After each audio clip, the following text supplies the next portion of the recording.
Cookies, welcome back to Cookie Cook. Okay, so today it's super rainy, it's gloomy, but still a great day. Thank God for today. But it gave me the perfect excuse to make dun, dun, dun, dun, the best beef stew. Yeah, boo. No, your girl is not biased. I promise you, this is literally the best. This stuff is so dang good, so comforting. It takes a little bit of time, but it's worth it. I promise you. Check it out. Alright, so of course we have to start off with the meat. This is a chuck roast that I've cut up into like 1 inch chunks. Let me tell you why. I don't mess with stew meat. That prepackaged stew meat stuff. See, I stuttered. That's just how much I don't mess with it, okay? No matter how long I cook it, it never gets as tender as I want it. So I just buy a chuck roast and chop it up, and it tenderizes perfectly. I already have it seasoned. I use some of that. You know, I can't pronounce that word, so I'll let you see it. But I just seasoned it with some salt, some pepper, onion, and garlic powder. Adding in that sauce right now. We're going to give it a good toss.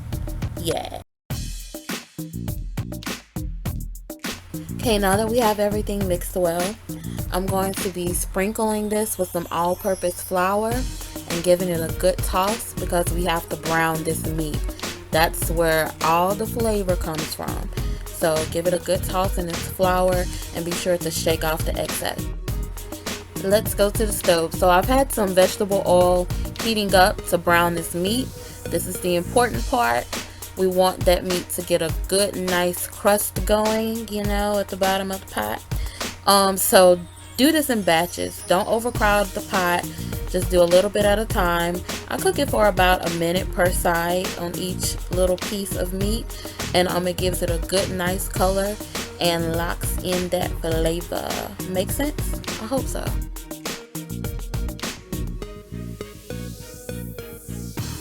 This was my last batch of meat, and this is the important part I want you to see. See those brown bits at the bottom?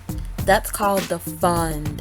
That's where all the flavor is. Don't get scared. It's not burnt, boo. Once we add the liquids, which we're about to do, it's going to come up easily.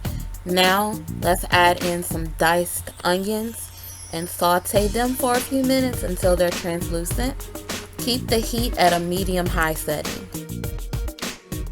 And while you're doing your onions, if you find that you need to add a little bit more oil, perfectly fine, add that in. And now I'm just adding some tomato paste, not too much, just a tablespoon I think I used. I still want this gravy to be brown, so I'm not adding too much tomato stuff. Adding in some flour. This is what thickens our stew.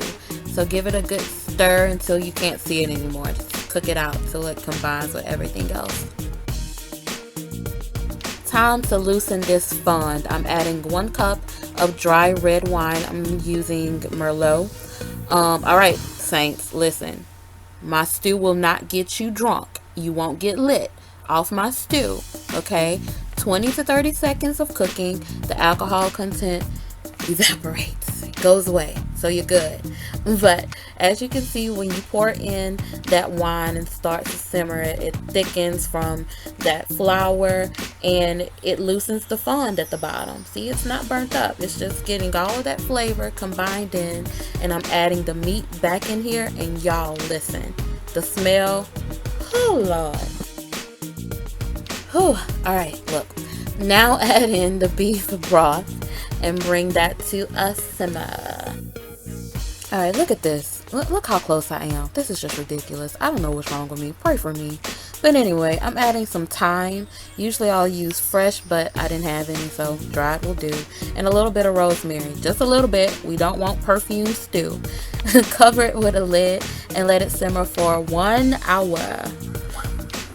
Okay, once that hour is over, we're gonna get ready to add the veggies. I'm using some carrots, some celery, and potatoes. Gonna add the peas in later.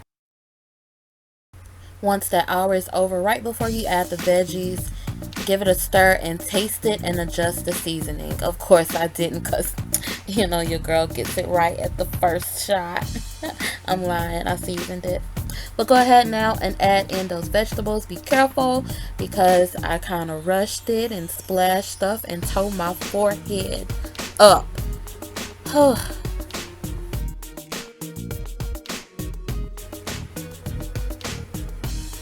Now we're going to give it a good stir, and then we're going to cover it again for 1 more hour.